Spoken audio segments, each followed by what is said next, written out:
अनिल जी पुणे से। राधे राधे। राधे राधे महाराज जी। महाराज जी 2 साल से नाम जप कर रहा हूँ। कुछ समय तक मन किसी भी भोग की इच्छा नहीं करता, लेकिन कुछ दिनों बाद फिर मन उसी भोग में रत हो जाता है। महाराज जी मैं आगे कैसे बढ़ूं, कैसे इन भोगों से हाँ, बाहर? उसके लिए हठ ठानना पड़ेगा। हम थोड़ा सा हठी स्वभाव अपना बनाए। जो धर्मयुक्त भोग है वो देना चाहिए मन को, जो धर्म विरुद्ध भोग है वो नहीं देना चाहिए। धर्मयुक्त, जैसे आप गृहस्थ में हो और आपके मन में काम आया, आपकी पत्नी है, तो वो अधर्म नहीं होगा। लेकिन किसी और माई बहन की तरफ गंदी दृष्टि या भावना भी कर लें, वो पाप हो जाएगा। आपको अच्छे पदार्थ पाने का भाव आया, आपके पास सामर्थ्य है, आप व्यवस्था कीजिए, भोग लगाइए और पा लीजिए, कोई पाप नहीं है। लेकिन आपको गलत पाने का मन होता है, फिर हमको मन को डांटना होगा। ये धर्म विरुद्ध आहार नहीं करना, धर्म विरुद्ध आचरण नहीं करना। तो धर्म से युक्त जो भोग है वो भजन में सहायक है। जैसे आपके मन ने ठान लिया कि अब हमको आज ये भोग पाना है, रसगुल्ला पाना है, या किसी भी इंद्री का भोग, और वो राइट है आपके लिए, धर्मयुक्त है, तो आप फिर उसका सहयोग कीजिए। देखो, मन ही आपको वृंदावन लाया है, मन ही आपको एकांतिक में बैठा ले। अगर ये खिलाफत कर दे तो आप बैठ नहीं सकते हो। ये इतना जिद्दी स्वभाव का है, ये अगर अपने हठ में आ जाए तो इस पर विजय पाना बहुत कर, तो इसको दुलार भी करना है। मन से एकदम बिगड़े ही नहीं रहना। धर्मयुक्त भोग मांगे फिर इसे दे दिलाए, और अधर्मयुक्त मांगे तो फिर कि तू चाहे जितना जला, ये मैं नहीं कर सकता। इतना तो लाना पड़ेगा, नहीं तो जिंदगी भर ये गुलाम बनाए रखेगा। जो धर्मयुक्त भोग हैं उनसे वैराग्य बढ़ता है, और जो अधर्मिक भोग है उनसे राग बढ़ता है, आसक्ति बढ़ती। फिर ऐसा लगता है अब मैं इसके बिना जी नहीं सकता। कोई व्यसन, कोई क्रिया, कोई व्यक्ति, कोई वस्तु, कोई स्थान, जब अधर्मयुक्त भोग करेंगे तो ये लगेगा इसके बिना हम जी नहीं सकते। और जब धर्मयुक्त भोग करेंगे तो भगवान की कृपा का सहारा और वैराग्य के द्वारा हम उसको क्रॉस कर सकते हैं। तो धर्मयुक्त भोगों को भोगिए जो भगवान ने विधान बनाया है, क्योंकि आप गृहस्थ, और अधर्मयुक्त भोगों का त्याग कीजिए। और जैसे विरक्त है उसके लिए संपूर्ण भोगों का त्याग है। मात्र जीवन यापन के लिए वस्त्र और भोजन के सिवा, औषधि के सिवा, बस पूरा का पूरा जीवन मरा हुआ जीवन, तब वो महात्मा कहलाता है। जीवित मर जाए उलट आप में समाये है दिलगिरी। पूरा जीवन जलते हुए, लड़ते हुए, ना कभी कोई सुख, ना कभी चैन से कभी सोए नहीं होंगे।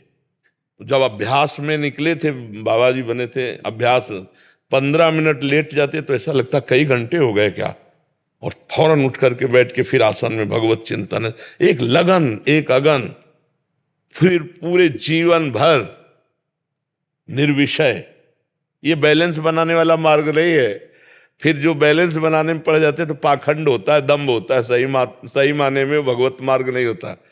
भगवत मार्ग में पूरा जैसे मुर्दा होता है ना, मुर्दे के पास कोई भी भोग सामग्री रखो हलचल नहीं होगी, ऐसे साधु का मन मुर्दा होता है, विरक्त का मन। मन मार्या तन बस में की ना, हुआ भरम सब दूर, बाहर से कछ दिखत नाही, अंदर चमके नूर। आपो त्याग जगत में बैठे नहीं किसी से काम, उनमें तो कछु अंतर नाही, संत कहो चाहे राम। वो भगवान के स्वरूप हो जाते। तो गृहस्थ धर्म में धर्मयुक्त भोग भोगते हुए भगवान का भजन करना, और विरक्त धर्म में आजीवन समस्त भोगों का त्याग करके एकमात्र भगवदानंद में स्थित रहना। तो अधर्मयुक्त आचरण मत करो, तो भजन की कभी हानि नहीं होगी, कभी नहीं। आप देखना, अधर्मयुक्त आचरण नहीं होना चाहिए, तो गृहस्थ में रहते हुए भी भजन बढ़ने लगेगा। अधर्मयुक्त आचरण तो फिर भजन नहीं। पापवंत कर सहज स्वभाव, भजन मूर्ति भाव न काऊ। अगर पाप आचरण होंगे तो भजन में मन नहीं लगेगा। जो पे दुष्ट हृदय सोई होई, मोरे सन्मुख आओ की सोई। जो दुष्ट हृदय होगा वो भक्त और भगवान की तरफ नहीं चलेगा, वो संसार की तरफ चलेगा। तो हमारे द्वारा कोई अधर्माचरण न बने, ये डरते रहो, धर्मयुक्त भोग देते रहो, जिससे आपके गृहस्थ धर्म की पूर्ति होती रहे, तो आपका भजन बढ़ता रहेगा। ठीक है ना महाराज जी, मैं वो 3-4 दिन पहले आपके पास आया था, वो सवाल किया था, टेंशन होता है, कोटा में तैयारी कर रहा था। मैं आपको सवाल किया था 2-3 दिन पहले, मेरे को टेंशन होता है, कि हमारा बच्चा क्या है कि जो ही तुम सब निकले सो हम डिलीट का बटन दबा देते हैं। इतने रूप हैं, सुबह से 2 बजे से वहां से लेके कृष्णाश्रम से राधा केली कुंज तक, तो कैमरा केवल रहता है, डिलीट का बटन साथ ही रहता है। अब कोई हमसे कहे कि आज आप हमारी तरफ देख के मुस्कुराए थे, कोई परिचय मेरे दिमाग में तो आप ही मतलब पूरे टाइम मतलब आप ही रहते हो। तो महाराज जी जैसे आपने मतलब आपके टाइम उस टाइम बोल के मतलब मन हल्का किया ना महाराज जी, अब मतलब सारा टेंशन गायब हो गया महाराज। जब मेरे को महाराज जब ऐसा मतलब विश्वास हो गया ना, मतलब जब भी कुछ होता है मैं आपके इधर आ जाता हूँ। मतलब मेरा मतलब पीछे स्वागत है, आप आओ और जितना निर्विकार हो सको मैं प्रसन्न। इससे पहले जैसे आपसे एक बार पहले सवाल किया था कि दोस्त वगैरह को देख के नॉनवेज खाने का मन करता है, तो आपने समझा था महाराज जी, अंदर से अब इच्छा ही खत्म हो गया महाराज जी। आप अब क्या आप जानना चाहते हो? अब तो महाराज जी मतलब आपको बस देखना है। तो अगर जीवन जीवन कोई धर्म संकट में फंस जाए उसके लिए क्या सॉल्यूशन है? भगवान समस्त भक्तों ने जब कहीं कोई आश्रय नहीं मिला और भगवान को पुकारा तो भगवान ने निश्चित आश्रय दिया है। मेरा जीवन एक धर्म संकट में फंसा है, मैं आपको बताना चाहता हूँ। नहीं, बताने की जरूरत नहीं, पुकारने की जरूरत है। पुकार में तुम्हारी दम होनी चाहिए, अन्य आश्रय नहीं। द्रौपदी जी ने जब तक पतियों का सहारा रखा, भीष्मादि का सहारा रखा, कोई बचाने नहीं आया। जब अपने हाथों से पकड़ा तब भी, और फिर जब दांतों से पकड़ा तब भी हार ही माननी पड़ी। जब देखा अब कि ये 10,000 हाथियों का बल रखने वाला दुशासन एक झटके में अब दांत से वस्त्र हट जाएगा, और एक वस्त्र धारण किए हुए थी, उन्होंने हा द्वारिकाधीश हाथ उठा दिए तो वस्त्र अवतार भगवान का हो गया। यहां से पल्लू नहीं हटा सका, ढेर लग गया वस्त्रों का, और भगवान का एक वस्त्रावतार हो गया। द्रौपदी के वस्त्र बन गए भगवान। तो आज तक जहां भी इतिहास साक्षी है, जो आर्त भाव से भगवान को पुकारा तो भगवान ने उसकी निश्चित रक्षा की। हमें एक ही उपाय पता है, श्री भगवान। दूसरा है सब नाटकबाजी है। का हिमवंत मुनीष सुनु जो कछु लिखा लिलार, देव दनुज मुनि नाग नर को न मेटन हारे। अगर मेट सकता है कोई तो भावी मेट सकें त्रिपुरारी, भगवान मिटा सकते हैं, दूसरा कोई नहीं। हमारी सोच समझ श्रद्धा विश्वास एकमात्र भगवान पर है। उनकी पुकार करो, वही। कोई जंतुर, कोई राख, कोई ये सब, इनकी सामर्थ्य नहीं। को न मेटन हार। तो इसलिए भगवान को पुकारो। जो आपका संकट हो आप समझिए और एकांत में भगवान से विनय कीजिए। हम उनके बच्चे हैं, अगर हमसे गलती भी हुई है तो हमें क्षमा करें और हमको संकट से हटावें, तो भगवान निश्चित हटाते हैं। मंगल भवन अमंगल हारी, अमंगल का नाश करते हैं। और हरि स्मृति सर्व विपद विमोक्षणम, जहां भगवान का चिंतन किया गया भगवान विपत्ति का नाश करते हैं। इसलिए धैर्य रखकर, एकमात्र भगवान का आश्रय रखकर जब आर्त भाव से पुकारोगे तुरंत समस्या का समाधान निकलने लगेगा। लेकिन एक अनन्य होना चाहिए। मतलब फोन नंबर जैसे मिलाया जाता है ना, ऐसे भगवान से फोन नंबर मिलाने क्या है, एक मतलब एकमात्र भगवान का भरोसा। अब कोई नहीं रह गया। जैसे गजेंद्र सब छोड़ के चले गए, एक झटके में ग्राह मार देगा। बस एकमात्र भगवान को हे हरि, और आर्त भाव। मतलब ये नहीं कि पता नहीं भगवान करें कि ना करें, दूसरा तीसरा ऑप्शन रखे, नहीं, एक ऑप्शन आखिरी। अब बनेगी तो आपसे बनेगी, नहीं तो प्रभु मेरा कोई अब साथी नहीं। और अंदर से पुकारो, हर समस्या का समाधान। जीवन भर की पूरी अनुभव की बात कह रहे हैं, शास्त्रों की बात कह रहे हैं। और है भी वही, चाहे डॉक्टर हो चाहे कोई हो, वो यही कहता है कि हम पूरा प्रयास करते हैं, इसके बाद अंगुली उठा देता है ऊपर वाला। सबको ऐसे नहीं कह देता भाई वो तो भगवान बचा सकते हैं, हम तो प्रयास कर रहे हैं, बचा भगवान सकते हैं। इसलिए हर संकट का समाधान भगवान का आश्रय, भगवान को पुकारना, भगवान की स्मृति हमारी तरफ से। अब आगे किसी को और रास्ता पता हो तो मुझे नहीं पता, मुझे तो एकमात्र भगवान ही है। अगर सहयोग कर सकते हैं तो भगवान, नहीं मुझ जैसे दीन पतित का कौन सहयोग कर सकता है। सहयोग स्वार्थवश भले तुमसे कोई हाथ मिला ले, अगर तुम्हारे पास है वैभव सब व्यवस्था, नहीं तो दीनहीन अकिंचन का कोई साथी नहीं होता, केवल भगवान होते हैं। स्वार्थवश भले कोई तुमसे मित्रता की बात करे, अगर आपके पास है, अगर कुछ नहीं है तो कोई तुम्हारा मित्र भी नहीं होगा, कोई मित्र नहीं होगा। तो इसलिए भगवान एक ऐसे मित्र हैं जो गरीबों के, अकिंचनों के, असहायों के, पतितों को पावन करने वाले हैं। ये हम अपने हृदय की बात कहते हैं कि कोई भी संकट मोचन और कोई नहीं, भगवान ही है। अगर उनसे हम प्रार्थना करें तो बड़ी बड़ी समस्याओं का समाधान। ये इतनी हजारों घटनाएं हमने जीवन में देखी, जहां भगवान तो वहीं समस्या का समाधान। अब आपका कितना विश्वास है, कितना समर्पण है, कितनी अनन्यता है, उसी से फोन वहीं लगेगा। भगवान उसी की पुकार सुनते हैं। द्रौपदी जी ने जब तक दांत का सहारा लिया, गोविंद नहीं प्रकाशित हुए। जब पूरा भरोसा केवल भगवान का, तो फिर भगवान वस्त्र बन गए, गजेंद्र का उद्धार। लाखों ऐसे अनुभव हैं संत महात्माओं। तो हमें लगता है अन्य किसी का सहारा न लेकर भगवान का आश्रय लीजिए, और जितना पाप का प्रायश्चित कराना होगा उतना तुम्हें जलाएंगे और फिर बचा लेंगे। बस धैर्य पूर्वक भगवान का ही भरोसा रखना, ठीक है।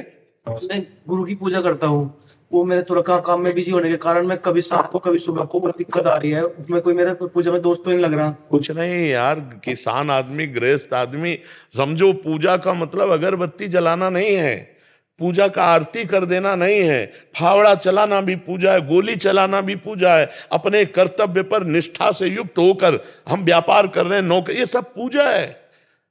धर्म पूर्वक चलो, भगवान का नाम जप करो, जो कार्य करते हो तुम्हारी पूजा है। ये सृष्टि भगवान की। हम बार बार समझाना चाहते हैं। अर्जुन जी कह रहे हैं हम सन्यास लेके भजन करेंगे, भगवान जी कह रहे नहीं, उठा प्रत्यंचा चढ़ा गांडी पर और काट इनकी गर्दनें, ये पूजा होगी। तो समझो, अगर हमारा फावड़ा चल रहा है राम राम, तो इससे बड़ा भजन क्या होगा? राधा राधा, इससे बड़ा भजन क्या होगा? हमें शाम तक जल समय मिला, एक लोटा जल चढ़ा दिया, हो गई पूजा। किसान आदमी, हम दिन भर मेहनत कर रहे हैं, जो अन्न कमा रहे हैं, परिवार का पोषण, समाज का पोषण उससे होगा, बीच बीच में भगवान का स्मरण कर रहे हैं। भगवान इस पूजा, आरती, पूजा इससे ज्यादा प्रसन्न नहीं होते, अपने कर्तव्य से प्रसन्न होते हैं।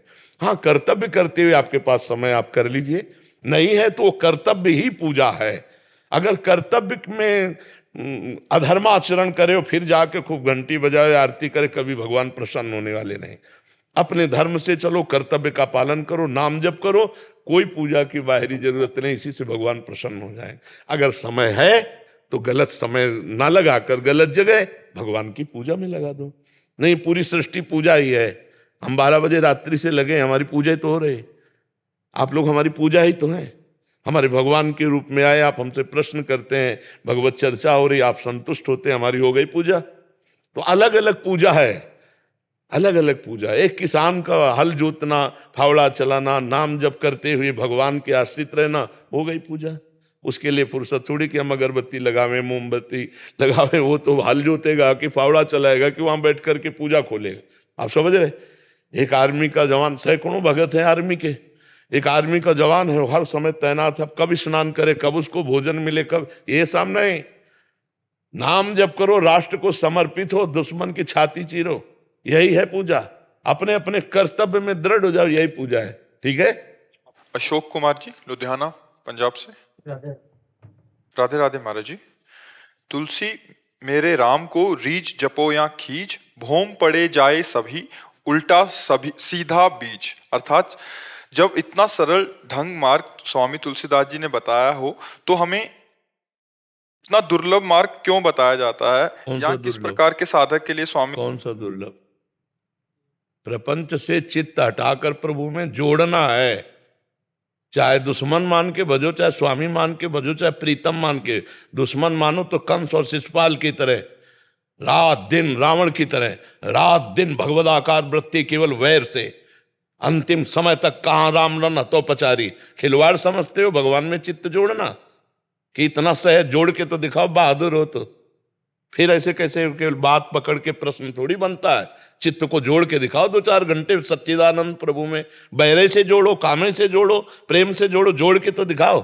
केवल बात पकड़ लेने से थोड़ी होती। जोड़ा चित्त, खींच भजो चाहे रीझ, तो भजन का मतलब समझते हो?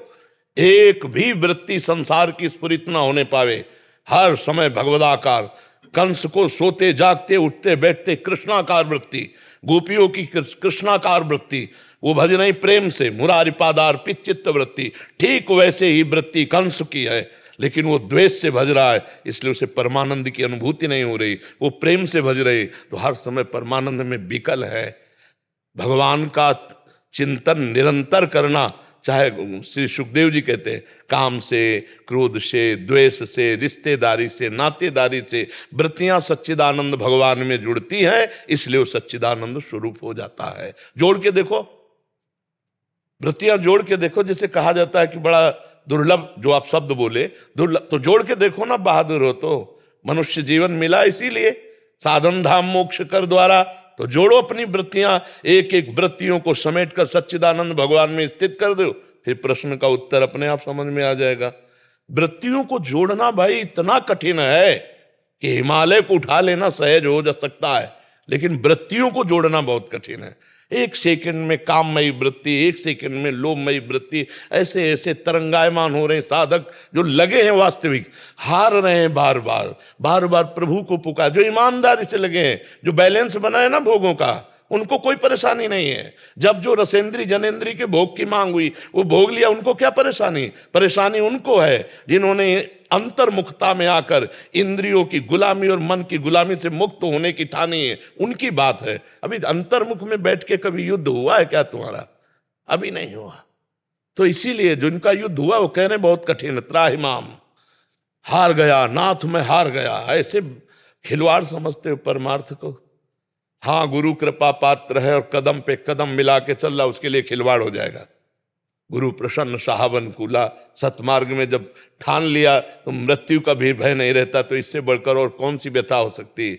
नहीं तो जिस समय व्यथा प्रकट करते ना, प्रवचन कर लेना, सुन लेना, बोल लेना, ये सब सहज है। लेकिन जिस समय व्यथा मंथन करके इंद्रियां और काम हृदय में, तो अच्छे अच्छे ढेर हो जाते हैं।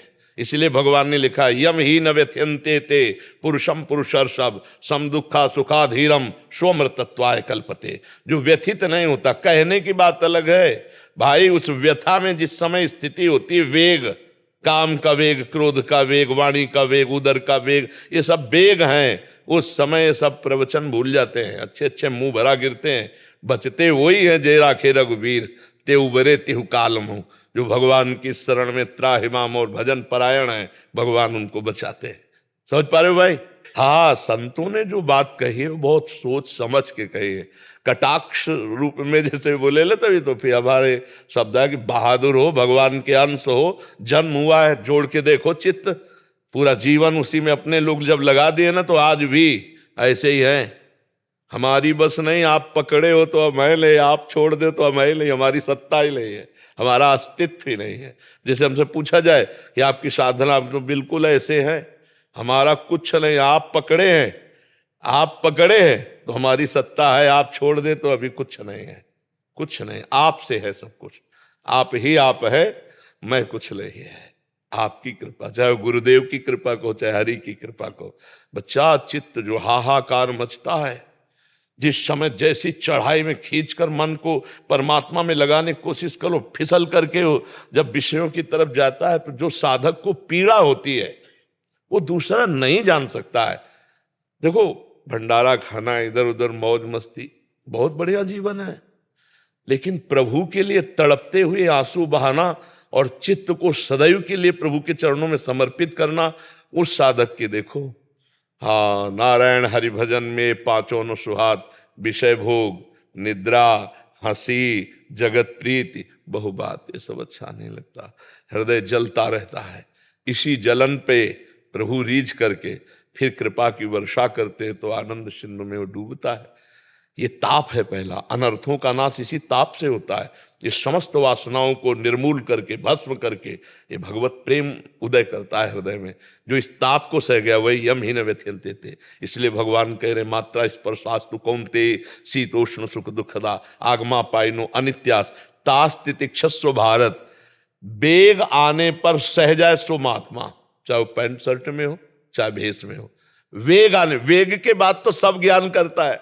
नहीं, जब वेग आया और वो परास्त हो गया तो पूरा उपदेश दूसरे को दे सकता है, कैसे बचा जाता है। लेकिन जब वेग आया तो ज्ञान कहाँ गया?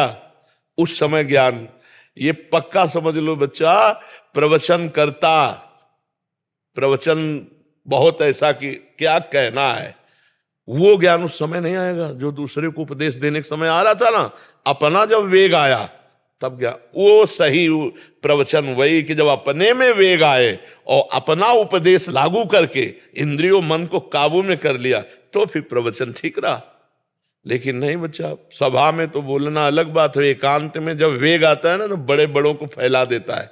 तभी शिव विरंचिका मोहई को है बपुरान अस जिए जान भजी मायापति भगवान। भगवान रक्षा करे तो एक साधारण भी असाधारण स्थिति को प्राप्त हो जाए, और भगवान से शरणागति ना ले तो फिर वो चाहे जितनी ऊंची गति में जाए, माया एक बार ऐसा प्रश्न करती कि उसे गिरा देती। ब्रह्मा जी भागवत में स्तुति में कहते हैं कि प्रभु हम तो आपके चरणों की शरण में हैं, जो आपके चरणों की शरण में नहीं हुए उनको ऊंची ऊंची स्थितियों में जाके गिरते हुए देखा है ज्ञानाभिमानियों को। तो औरों की तो बात जाने दो। शिव विरंचिका मोहई को है बपुरान। बहुत विचित्र भगवान की माया है। तभी बड़े बड़े लोग कहते हैं बहुत दुर्लभ है भगवत प्राप्ति, बहुत कठिन है भगवत प्राप्ति। क्यों? अब पूरे जीवन चित्त को संभाल कर परमात्मा में स्थापित करना, निर्विषय करना, निर्विकार होना। अब निर्विषय और निर्विकार ये वचन संसारिक आदमी क्या जाने, सुन लिया बहुत है। उस साधक से पूछो जो जल रहा है, उसकी जलन को दूसरा क्या जाने। प्यास लगी पानी पी लिए, भूख लगा भोजन पा लिया, वेग आया जैसा जनेन्द्रीय रसेंद्री का वैसा निपट लिया।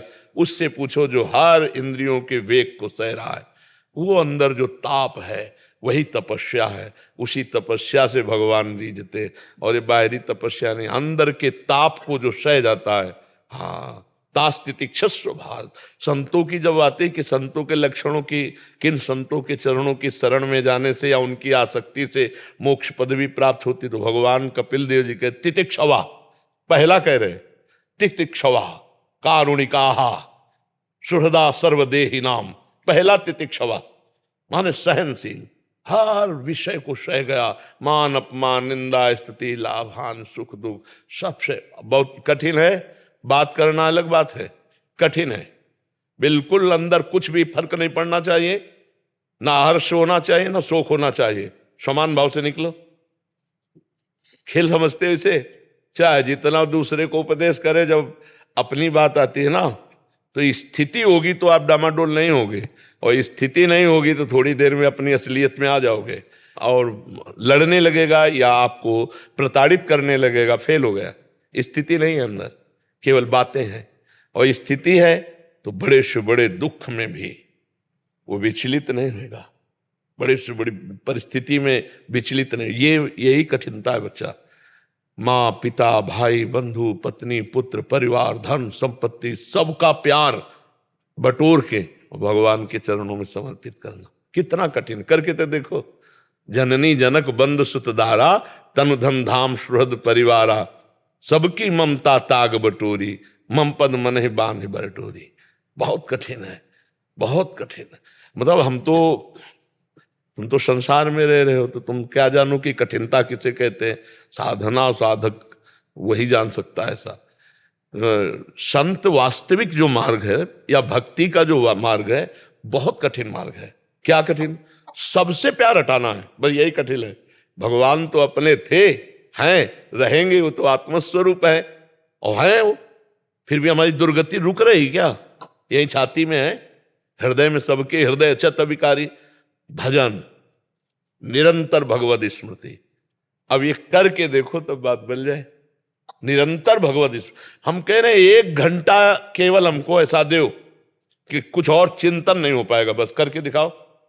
1 घंटा केवल राधा राधा राधा राधा। देख लो फिर कैसा मन तुमको जलाता है इतने में। 1 घंटे में ऐसा व्यतीत कर देगा कि यार बहुत ही कष्ट, और पूरा जीवन साधु अर्पित करता है भगवान में। बहुत कठिन है। नहीं आप देखो ना, हम आपको बताया ना, सबका प्यार समेटो, बड़ा कठिन है। देखो बाबा जी बन जाने पर देह का प्यार बना रहता है, देह से प्यार थोड़ा कम होता है तो अहम स्थिति बड़ी जोर की हो जाती है। साप वरदान क्रोध हो मान सम, बहुत अंदर बच्चा पूरा साम्राज्य है, जीतना है, पूरा साधक जीवन भर लगा रहता है इस पर विजय प्राप्त करने के लिए। त्रिगुणात्मिका माया पर विजय प्राप्त करके गुणातीत स्थिति प्राप्त करना बहुत कठिन है। ये गुरु कृपा से, भगवान की कृपा से और स्वयं की कृपा से, स्वयं भी अपने ऊपर कृपा करे कि हमारा उद्धार हो जाए, तब इस पर चला जा सकता है। बहुत कठिन है बच्चा। 4 कदम चलने के बाद सब मनोरंजन में लग जाते हैं, बहुत चढ़ाई है। अब नहीं लगने देते आप, कहा कुछ मनोरंजन में जाते आ गया। हाँ, तो जो सुनेगा तो नारद सिख जे सुने नर नारी, अवश्य भवन तज होए भिखारी। आप सरिस चाहे सबकी लम, हमारी बात सुनोगे तो ये तो काटेगी ही संसार के राग को। जो सत्संगा सर्वसंगोपहो ही माम, सत्संग समस्त संगों से रहित करके भगवान की भक्ति में लगाता है। व्रतान यज्ञ छंदांसि तीर्था नियमा यमा यथा वरुंधेत सत्संगा सर्वसंगोपहो ही माम। सत्संग समस्त संगों का त्याग कराकर भगवान से प्रीति कराता है। हाँ, संसार से आंखें हटाकर नंदनंदन प्रियाजू से आंखें लग, बहुत बड़ी बात है।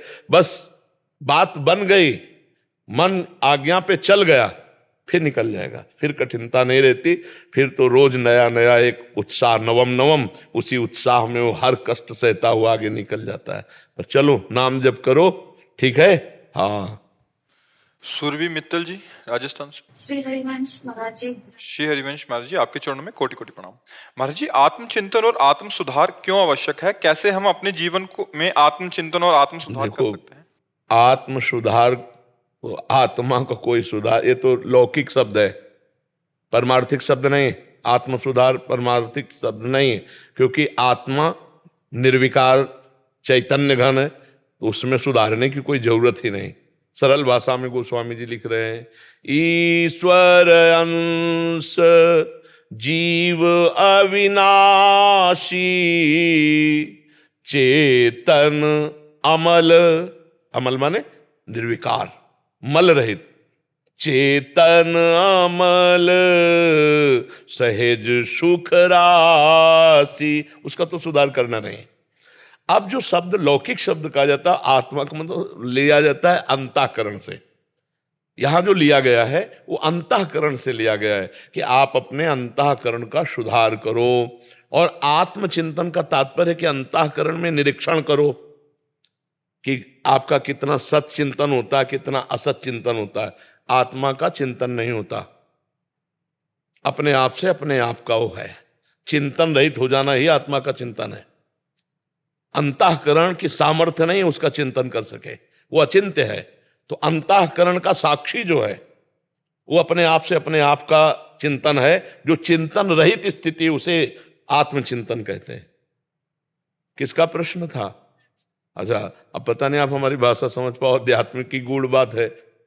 तो जो यहां अंतःकरण के सुधार की बात कही गई, आत्मा शब्द से बिल्कुल अलग क्षेत्र हो जाता है। तो जो अंतःकरण के सुधार की बात कही गई है, उसमें देखना चाहिए कि हमारा अंतःकरण कितना शास्त्र सम्मत चल रहा है, क्योंकि अंतःकरण से ही स्फुरित होता है, संकल्प बनता है और उसी से सारी क्रियाएं होती है। तो तस्मात् शास्त्रम प्रमाणन्ते कार्याकार्यो व्यवस्थितो, क्या करना चाहिए क्या नहीं करना चाहिए ये शास्त्र आज्ञा करता है। शास्त्र की बात नहीं समझ में आती तो संतों के मुख से सुन लो, वो विधि निषेध का वर्णन करते हैं। तो जो विधि है वो करना और जो निषेध है उसे ना करना, यही आत्मनिरीक्षण है। और इसी आत्मनिरीक्षण से भगवत चिंतन बनेगा और भगवान के मार्ग में अग्रसर हो पाएगा पथिक। अगर वो गलत आचरण करता रहा तो अनुभव नहीं होगा। फिर लोग कहते हैं हम 20 साल से भजन कर रहे हैं, हमें कुछ अनुभव नहीं हुआ। तो चलनी में गैया दुहे और दोष दैव को दे। गाय दुहे चलनी में, वो कहे कि हमारे भाग्य में दूध नहीं लिखा, तो भैया तू इतने छेद वाले पात्र में दूध आए, कैसे बात बनेगी? पहले छेद बंद कर या पात्र ऐसा ला। तो ऐसे ही हम लोग जो गंदे आचरण कर देते हैं, वो गंदे आचरण वाले छेद से हमारा भजन भगवत चिंतन वो सब वहीं से बह जाता है। हमको अनुभव नहीं हो पाता, हमारी स्थिति ऊपर नहीं उठ पाती है। तो हमें आत्मचिंतन का मतलब अंतःकरण का निरीक्षण करना चाहिए कि हमारी बुद्धि में कहीं सांसारिक सुख की वजह से मन में कहीं सांसारिक सुख का संकल्प तो नहीं बन रहा, और मन और बुद्धि की प्रेरणा से कहीं इंद्रियां गलत क्रियाओं में तो नहीं उतर रही। इनका निरीक्षण करता रहे और शास्त्र सम्मत चलता रहे। समझ पा रहे हैं आप? सर शर्मा जी हिमाचल से। राधे राधे महाराज जी। गुरुदेव आपके चरणों में कोटि कोटि प्रणाम। महाराज जी, मेरा स्वभाव स्पष्टवादी है। अगर किसी की बात या कोई व्यवहार आचरण मुझे ठीक नहीं लगता तो उन्हें मैं प्रेम पूर्वक बोल देता हूँ। ऐसा करने पर कुछ लोग तो उसे सहर्ष स्वीकार करते हैं, परंतु कुछ लोग नहीं। परिणाम स्वरूप जो लोग उसे स्वीकार नहीं करते वो यहाँ तो बुरा मान जाते हैं या बातचीत करना बंद कर देते हैं। कई बार इसके परिणाम स्वरूप माता पिता भी रुष्ट हो जाते हैं और कहते हैं कि आपको सामाजिकता हाँ का ज्ञान वैसे नहीं है। हाँ इस पर तर्क वितर्क होने लगता है, फिर हाँ नहीं, आहत होता है दिल। ये उत्तम स्वभाव नहीं है। पहली बात तो हमें सबके दोष देखने का अधिकार ही नहीं है। गुरु को शिष्य के दोष देखने का अधिकार है, माता पिता को पुत्र के दोष, और मित्र को मित्र के। जैसे आपका कोई मित्र है, अब आप उससे बात करो, वो नाराज भी हो जाए तो दूसरे दिन फिर बैठेंगे एक जगह पास, फिर समझाएंगे, क्योंकि वो मित्र है हमारा। और शास्त्र आज्ञा करता है कि कुपथ निवारी सुपंथ चलावा। मित्र का लक्षण है गंदे मार्ग से हटाकर अच्छे मार्ग में मित्र को चलाना। शेष जब तक आपसे कोई ना पूछे तब तक नहीं बोलना चाहिए। तेरे भावे जो करे भलो बुलो संसार, नारायण तू बैठ के अपनो फोन बुहार। यदि वो गलत कर रहा है, आप गलत देख रहे हो, तो खड़े तो दोनों हैं, समय तो दोनों का बर्बाद हो रहा है। एक गलत कर रहा है और एक गलत देख रहा है। ये आदमी दोषी है, ये पापी है, ये नीच है, तो जो गति उसकी होगी वही गति उसकी होगी, क्योंकि समय तो दोनों का एक ही काम में जा रहा है ना। एक गलत कर रहा है और एक गलत देख रहा है और एक गलत कह रहा है, उसी का वर्णन कर रहा है, तो आप भगवान से विमुख हैं। हाँ, अधिकार जहां है वहां छूट है। कि जैसे शिष्य है तो शिष्य के आचरणों का चिंतन करना होगा, देखना होगा, क्योंकि वो गुरु बनाया है। गलत है तो उसको बोलना होगा कि आप कोई गलत कर रहे हो, अगर आप ऐसा करोगे तो ये दंड विधान है, क्योंकि उसको समझाना होगा। ऐसे माता पिता है, उसका अधिकार अपने पुत्र के दोषों को देखना और उनको दूर करना। तो ऐसे मित्र है, वो हमेशा क्रोधित रहते हैं और मतलब पिताजी माताजी बहुत कुछ बोल देते हैं। मैं कई बार तो नहीं सोचता, लेकिन कई बार तर्क वितर्क होता है तो बहुत आहत हो जाते हैं, नहीं तो मैं क्षमा मांग लेता हूँ। नहीं, आप तर्क वितर्क क्यों करते हैं? क्या यही विद्या है? विद्या विनयम ददाति। अपने बड़ों से तर्क वितर्क नहीं करते। अपने बड़े अगर हमें उपदेश कर देते हैं और हमें लगता है इनका उपदेश गलत है, तो भी मौनम, क्योंकि हमें चलना अपने दिमाग से है। आप उपदेश कर रहे हैं, मैं गलत हूं, आगे सुधार करेंगे, या वो गलत है नहीं समझ पा रहे हैं, तो हम मौन। तर्क वितर्क करना तो बिल्कुल खराब है। माता पिता गुरु से तर्क वितर्क थोड़ी किया जाता है। तो उनकी आज्ञा मान लेनी चाहिए, जैसे भी वो कहें। आज्ञा पर विचार करना होगा। हम बोलने पर मना कर रहे हैं, आज्ञा पर कुछ ऐसे माता पिता हैं, ऐसे गंदे आचरणों की तरफ, गंदे भावों, ऐसे माता पिता के वचन नहीं मानना चाहिए। लेकिन वो तो अच्छे भाव करते हैं, लेकिन आजकल और उनकी सोच और हमारी सोच में थोड़ा अंतर आ। तुम्हारी दोनों की सोच में शास्त्र अगर प्रमाणित है तो माना जाएगा किसकी सोच सही है। अपनी सोच नहीं, तस्मात् शास्त्रम प्रमाणम थे। शास्त्र और संतों से प्रमाणित सोच को ही सही सोच कहते हैं। नहीं तो मन में तो बहुत सी स्फुरणाएं उठती रहती है, तो फिर उनका निर्णय करना होगा। उसमें मन में कभी क्रोध भी आ जाता है और वाणी से कुछ गलती से गलत निकल जाता है, तो उसको कैसे नियंत्रित करें कि वो क्षणिक होता है। मैं क्षमा भी मांग लेता हूँ। बिल्कुल ठीक बात है, लेकिन हमको पहली बात ये ध्यान रखनी कि पूज्य जनों से वार्तालाप हमको तर्क वितर्क वाला नहीं करना। पहली बात स्वीकार करो, यदि आप इससे बचना चाहते हो। अगर हम भूल से ऐसा तर्क कर देते हैं तो उनकी दी हुई उत्तर पर हमें क्रोध नहीं करना। ये हमें सोचना होगा कि मुझे क्रोध नहीं करना। जब क्रोध आवे तो दांती पीस लो, मौन हो जाओ, नहीं बोलना। और वाणी भी थोड़ी गलत निकल जाती कई बार। अभी तो बुद्धि काम कर रही, तो आप अपनी गलतियों को देख पा रहे हैं, तो वाणी को भी वाणी एक अमूल है। जो कोई बोले जान, हे तराजू तौल के तब मुख बाहर आन। अपने बात कहने के पहले सोचना है कि ये बात हितकर है, शास्त्र सम्मत है, दूसरों को सुख प्रदान करेगी, तो बोला, नहीं तो अंदर ही दबा के चुप हो गए, शांत एकदम। सुशील कुमार गुप्ता जी। राधा वल्लभ श्री हरिवंश महाराज। महाराज जी, आपकी कांतिक वार्तालाप में सुना था कि जब तक खुद को भगवत साक्षात्कार ना हो जाए तब तक किसी दूसरे को अपनी स्थिति नहीं बतलानी चाहिए या उपदेश नहीं वर्तमान की स्थिति अगर बता दी जाए तो वो बंद हो जाती है। ये निज अनुभव की बात है और बहुत से संतों के अनुभव की बात है। हाँ, अभी वर्तमान में जो चल रहा है हमारे जीवन में, वो हम किसी से नहीं कहेंगे। जो आज है, कल जो हमें अनुभव हुआ है, वो हम किसी को प्रोत्साहन देने के लिए, सतमार्ग के लिए बता सकते हैं, लेकिन आज जो चल रहा है अभी नहीं बताएंगे। अभी क्या स्थिति नहीं बताए, और कभी अगर धोखे से निकल गई तो उसमें विघ्न पड़ जाता है। ये हम खुद अनुभव किया है, और जो अच्छे साधक हैं वो इस बात का अनुभव करेंगे कि अपने अनुभव की बात बताते ही वो अनुभव भी गायब और वो साधना भी गायब हो जाती है। इसलिए वर्तमान की साधना को छुपा के रखे, किसी को बताए नहीं। अगर कभी बताना हो तो उदाहरण में बताए कि हमने संतों से ऐसा सुना था कि ऐसे ऐसे, अपनी ना आ जाए बात। तो ये चीज ध्यान रखना चाहिए, साधक को वर्तमान की स्थिति का वर्णन नहीं करना चाहिए। अपनी जो भूत है, बीता हुआ, उसको उदाहरण में पेश कर देने से कोई हानि नहीं होती, लेकिन वर्तमान की स्थिति नहीं बतानी चाहिए। तो क्या महाराज जी ये इसमें भी निषेध है कि हम अपने प्रियजनों को या भगवत प्रेमी को आपके या आपसे जितना भी जाना श्री राधा नाम की महिमा के बारे में बता सकते नहीं, हैं? उसकी चर्चा तो करना चाहिए, भगवान ने आदेश किया है। मच्चित्ता मदगत प्राणा बोधयंता परस्परम कथयंत च माम नित्यम तुष्यंत च रमंत च। ये हमने महाराज जी से सुना है कि वो ऐसा कह रहे थे, राधा नाम की ऐसी ऐसी महिमा जपने से ऐसा लाभ। मैंने सुना था, मैं राधा नाम कितना जपता हूं, मुझे क्या अनुभव हो रहा है ये नहीं बताना। महाराज जी से सुना था कि ऐसा ऐसा ऐसा सब, रात दिन चर्चा करो, कोई परेशानी नहीं। अपनी बात नहीं आनी चाहिए कि मैंने राधा नाम जप किया, मुझे ये अनुभव हुआ, ये हुआ, फिर वो रुक जाएगा। फिर उस पे गुप्त रखना है। फिर आपसे कोई पूछे कि आप राधा नाम जपे, आपको कुछ जप रहे हैं, कैसा क्या जप रहे हैं, माँ संतों की कृपा जो भी हो जाए, अब ऐसे क्या हम क्या बताएं, हम तो अभी शुरुआत भी नहीं हुई। ऐसे चलना चाहिए। भजन को छुपाना चाहिए, छपाना नहीं चाहिए, छुपाना चाहिए। हम लोग छपाने में ज्यादा आनंदित होते हैं। नहीं, कुछ बातें तो ऐसी होनी चाहिए जो पर्सनल होनी चाहिए। ठाकुर जी का प्यार, ठाकुर जी को भोग लगा रहे, ठाकुर जी का दुलार, ये पर्सनल होना चाहिए। उसको तो छुपा के रहे। इसीलिए भजन करना कठिन, करके बचाना कठिन, और बचा के पचाना कठिन। और जिसका भजन पच गया वही सिद्ध हो गया। तो भजन को छुपाओ और परस्पर बोधयंता, भगवान की चर्चा संतों के मुख से जो सुनी है वो चर्चाएं करो, मंगलमय रहेगा। अपने अनुभवों को छुपा ले। मैं पढ़ाई के साथ क्या और कर सकती हूँ जो कि ये धार्मिक मार्ग में आगे जाना है? खाली नाम जाप? नाम जाप को आप खाली मत समझिए। जो राम नहीं कह पाते थे ना, मरा मरा जपे तो ब्रह्म ऋषि हो गए। बच्चा कक्षा 9 पढ़े, गांव वाले कक्षा 6 से ABCD शुरू होती है गांव की पढ़ाई में, और 9 तक पढ़े हैं। 9 तक क्या पढ़ाई होती है?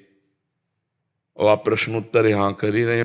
नाम खाली नहीं है, नाम में इतना कुछ भरा है कि सुमिर पवन सुत पावन नामू, अपने बस करी राखे रामू। भगवान को अधीन कर लिया तो सारी विद्याएं, सारी कलाएं सब भगवान में विराजमान हैं। अगर नाम जप करोगी और पढ़ाई करोगी और पवित्र आचरण से रहोगी तो जिस उन्नति में जाना चाहोगी पहुंच जाओगी। आज हमारे देश की राष्ट्रपति कौन है, नहीं जानती हो? हाँ, तो ऐसा नहीं कि माताएं बहनें उन्नति नहीं कर सकती। अब वो हम ऐसी तैयारी करें कि हम अपने राष्ट्र की सेवा में आवें, समाज की सेवा में आवें। एक सांसारिक जीवन जी करके कीड़े मकोड़े की तरह मर जाना, यार मनुष्य जीवन की मानता क्या रही? चाहे स्त्री हो चाहे पुरुष हो। कौन नहीं जानता मीरा जी को? अगर भक्ति में उतरी तो पूरा विश्व जानता है और नमस्कार करता है उनके पावन चरणों में। तो ये नहीं है, किसी भी मार्ग में हम जाएंगे और पवित्र हैं, नाम जप करते हैं और उद्देश्य को बिल्कुल पहचानने वाले हैं, तो कहीं भी चले जाओ, कहीं भी।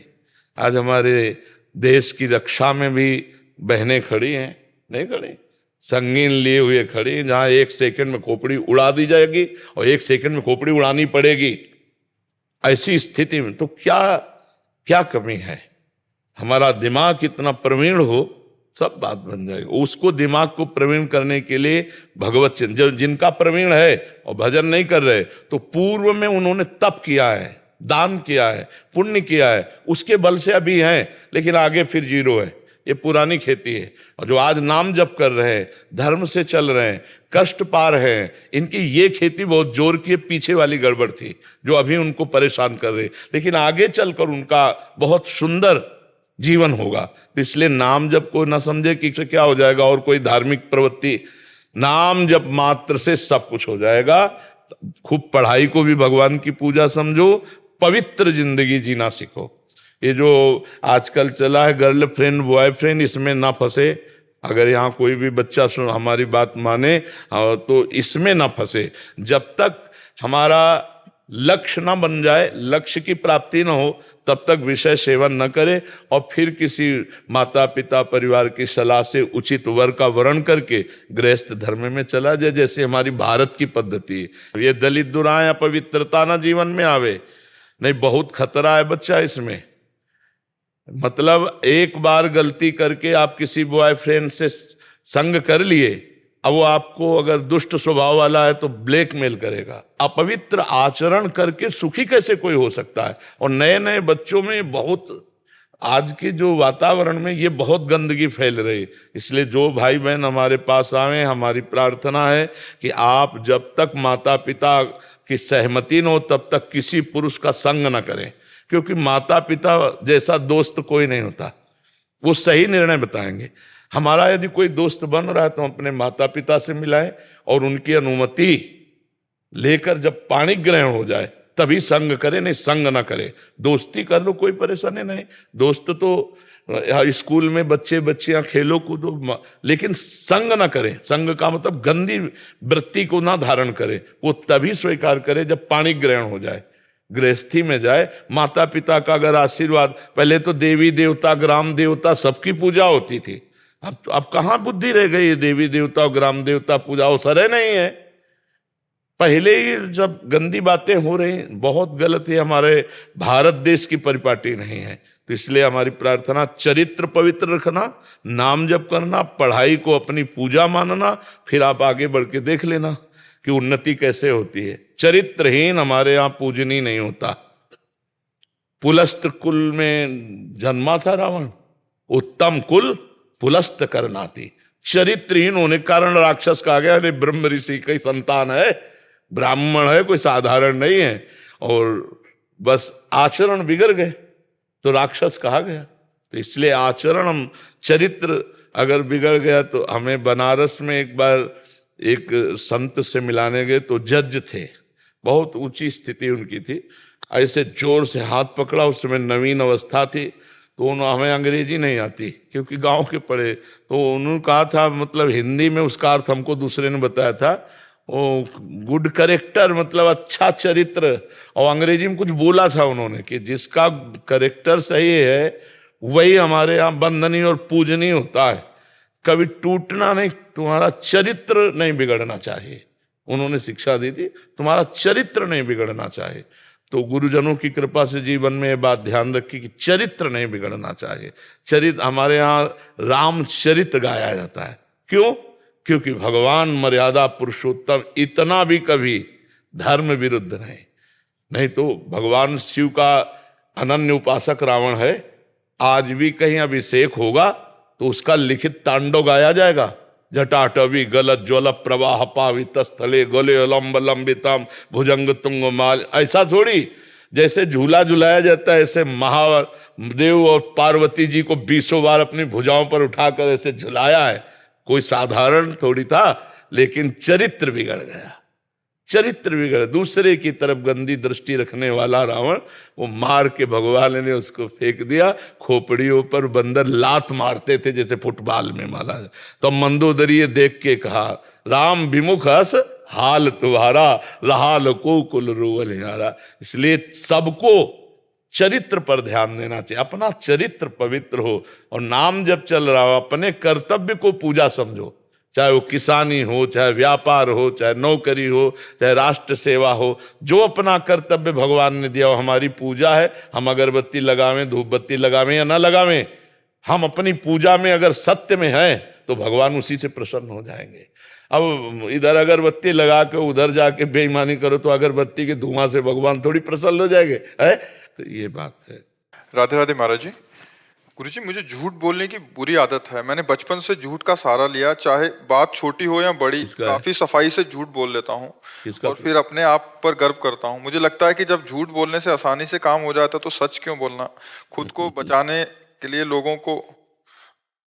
नहीं, गलत बात है। गलत बात से कभी अच्छी बात नहीं होती है।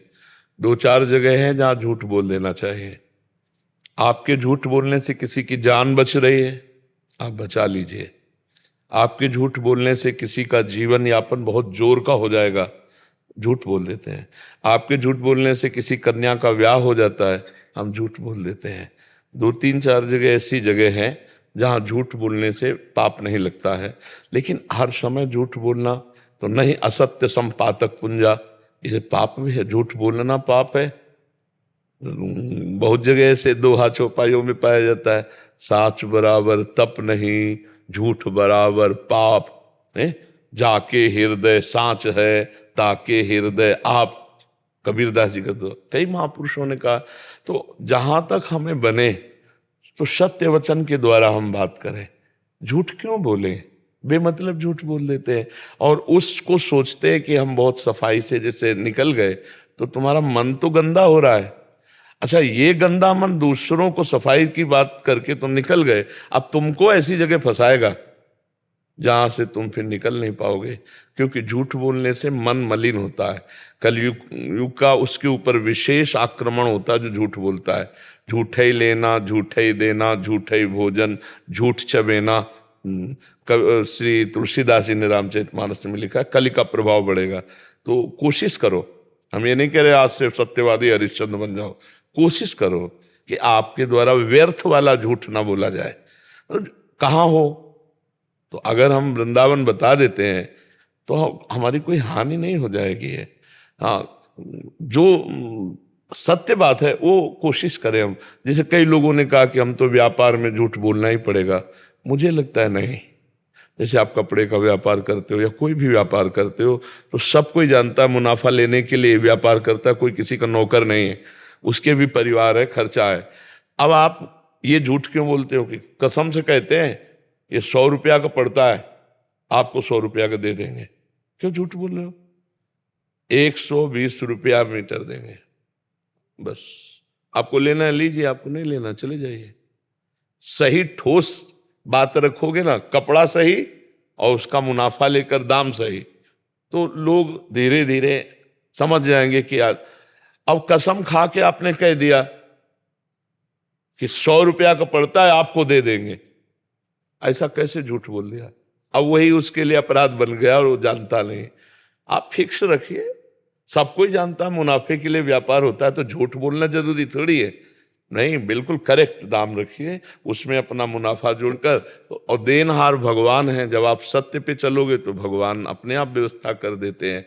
प्रयास अपना होता है, व्यवस्था भगवान की होती है। तो हमें लगता है बच्चा झूठ तो नहीं बोलना चाहिए, प्रयास करे, धीरे धीरे अभ्यास करे कि हम झूठ ना बोले।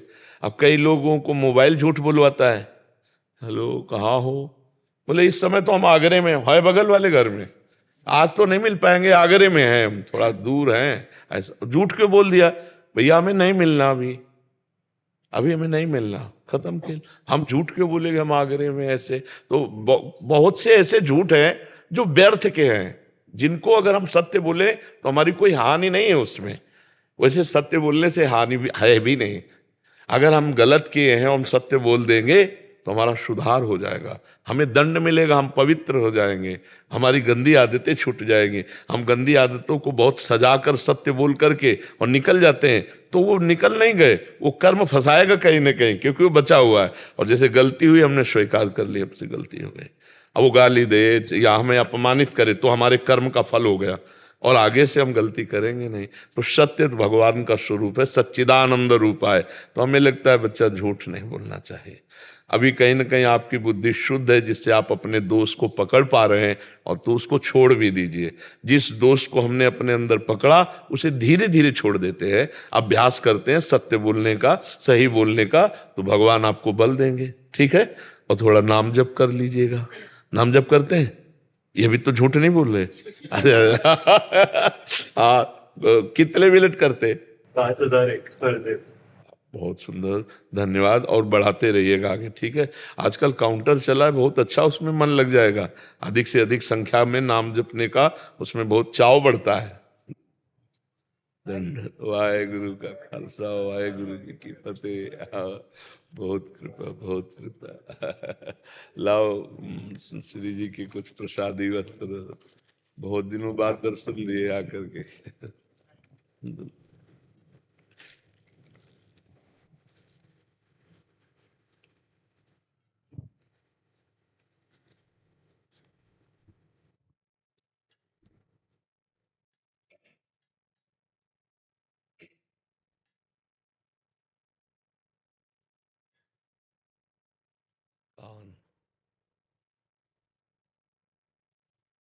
राधे राम।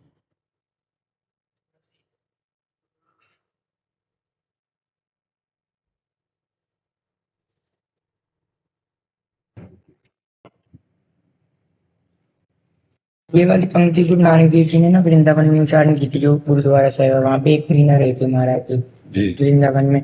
तो यहाँ पे रामलीला का कुछ पूरा था, जो महाराज ने कहा था कि असली में जो है अंदर मन में राम जी की लीला करो, ये बाहर के तमाशे से भगवान खुश नहीं, करने से खुश नहीं होंगे, अंदर के भाव से खुश होंगे। बिल्कुल।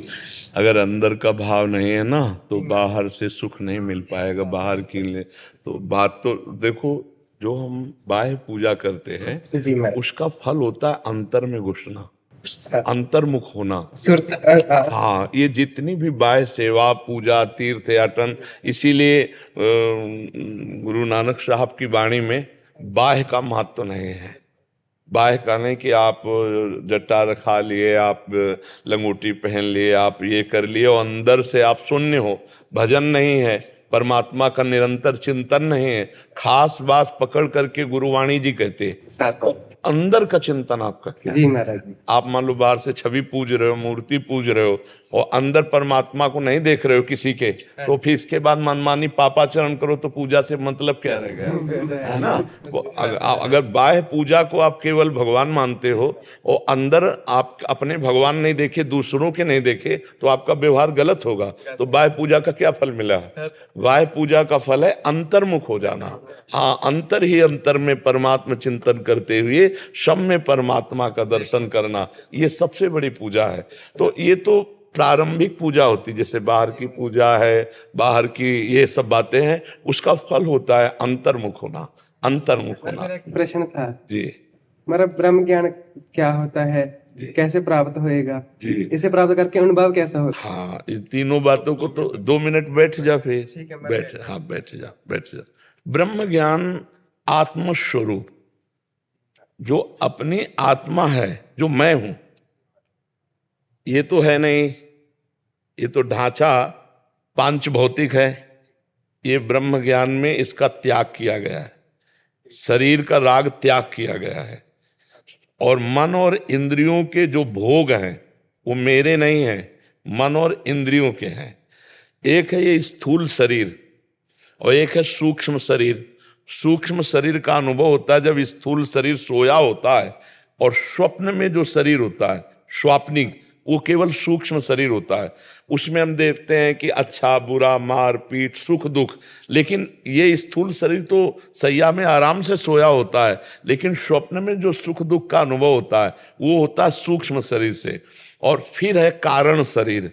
कारण शरीर का अनुभव होता है जैसे हम खूब नींद में सो गए गाढ़, फिर हमें आया कि आज 5 घंटे में बहुत सोए, 5 घंटे बहुत सोए, तो जो आत्मा साक्षी है वो उसको अनुभव करा रहा है। तो स्थूल सूक्ष्म कारण, स्थूल जागृत अवस्था ये, सूक्ष्म स्वप्नावस्था, कारण सुषुप्ति अवस्था, और जो तीनों को जानता है साक्षी परमेश्वर, वही आत्म स्वरूप है, और उसको अनुभव करना है। ये तो बात हो गई उसकी। इन तीनों शरीरों से रहित होकर उसका अनुभव करना है, ब्रह्म ज्ञान प्राप्त करना, और उसके अनुभव की स्थिति में पहुंचने के लिए गुरु कृपा अत्यंत अनिवार्य है, क्योंकि इस शरीर से राग छोड़ना बहुत कठिन है। मगर आनंद होता है वहां? आनंद नहीं, परमानंद। हाँ। मतलब परम आनंद और अगाध आनंद, अखंड आनंद, अनंतानंद। हाँ, तभी तो बड़े बड़े संत महात्माओं को, बड़े गुरुजनों को इतना जब कष्ट दिया गया, तब भी मुस्कुरा के बोले तेरा किया मीठा लगे। वाहिगुरु का हर विधान सर माथे और परमानंद में। तो स्थूल शरीर को कष्ट दिया जा रहा है, क्योंकि और कर्म के अनुसार है नहीं जी महाराज। ये कर्म साधारण प्राणियों के शरीर पे होता है, समर्थ पुरुषों में नहीं। समर्थ पुरुष ये दिखाए कि हम धर्म के लिए अपने शरीर को शहीद करते हैं। धर्म के लिए तेग बहादुर सिंह जी ने जो इतनी सामर्थ्य रखते थे, उनके शिष्य जन कि अधर्मियों को दंड देने में पूर्ण समर्थ थे, तो नजदीक बुलाया और स्पर्श किया और सारी शक्ति ले ली, कहा आप करके दिखाओ। तो ऐसे बोले नहीं, सहना है, जार को जरना है। हाँ, हमको ये दिखाना है कि हम अपने धर्म के लिए प्राणों की बाजी लगा सकते हैं। और गर्दन कटवा दी, और इतने सामर्थ्यशाली थे तन से भी, मन से भी और स्वरूप से भी, कि अगर वो एक संकल्प कर लेते तो विधर्मी सब मर जाते, सब नष्ट हो जाते। हाँ, तो हमारे गुरुजनों ने उसी स्वरूप में स्थित होकर, स्वरूप में कष्ट नहीं है, देह में कष्ट है, तभी वो कह रहे तेरा किया मीठा लागे। नहीं तो देह जल रही है तो फिर ताप तो लगे ना, लेकिन वो आत्मा, हाँ, जो आत्मा है, नयनम छिंदन्ति शस्त्राणि नयनम दहति पावका न चैनम क्लेदयन्त्यापो न शोष्यति मारुता। अग्नि उसे जला नहीं सकती, कोई अस्त्र उसे छेद नहीं सकता, वायु उसको सुखा नहीं सकती, जल उसे डुबो नहीं सकता। वो ऐसा आत्मा है। हमारे परमात्मा आप भेजता है साधुओं को दुनिया के भले ली। जी जी, वो परमात्मा स्वरूप ही होते हैं। हाँ, जैसे ये गुरुजन है अपने, हाँ, तो सब परमात्मा स्वरूप ही हैं, साक्षात परमात्मा ही आए थे। और थोड़ी मान लो जैसे गुरु अर्जन देव जी हैं, कितना कष्ट सहते हुए भी अपने धर्म, ये जीव थोड़ी है, ये मनुष्य थोड़ी है, ये मनुष्य रूप में परमात्मा है, स्वयं परमात्मा विराजमान है। ये दशयोग जो गुरु है ना, ये स्वयं परमात्मा है। देखो कितनी छोटी अवस्था में सबके रोग को लेकर अपने प्राणों का बलिदान दे दिया। रोग उस समय जो फैला हुआ था, दाने वाला गुरु हरकृष्ण, हाँ, तो अपने प्राणों की बलिदान कर दिया गुरु। बहुत छोटी अवस्था में वो गुरु, 8 साल की उम्र थी महाराज। हाँ, 8 साल की। ये सब आत्म स्वरूप है। हाँ, ये शरीर से ये ब्रह्म ज्ञान प्राप्त, पर ब्रह्म ज्ञान का संबंध जो होता है उम्र से नहीं होता। नहीं नहीं नहीं नहीं नहीं, वो ये तो बचपन में हो सकता है, जवानी में भी, बुढ़ेपे में। हाँ, श्री सुखदेव जी 16 वर्ष की अवस्था के हैं, लेकिन ब्रह्म ज्ञान संपन्न तो हजार हजार वर्ष की आयु के महात्मा खड़े होकर हाथ जोड़कर उनको प्रणाम करते हैं। तो इसका अवस्था से कोई लेना देना है। थोड़ा सा डायलिसिस है महाराज जी का, सुबह 2 बजे से लाओ कुछ प्रसाद दो। सबसे पहले तो हमको इतना सुख मिलता है आपके दर्शन से, जैसे गुरुजन के पार्षद आते हैं ना, तो हमें बहुत सुख मिलता है।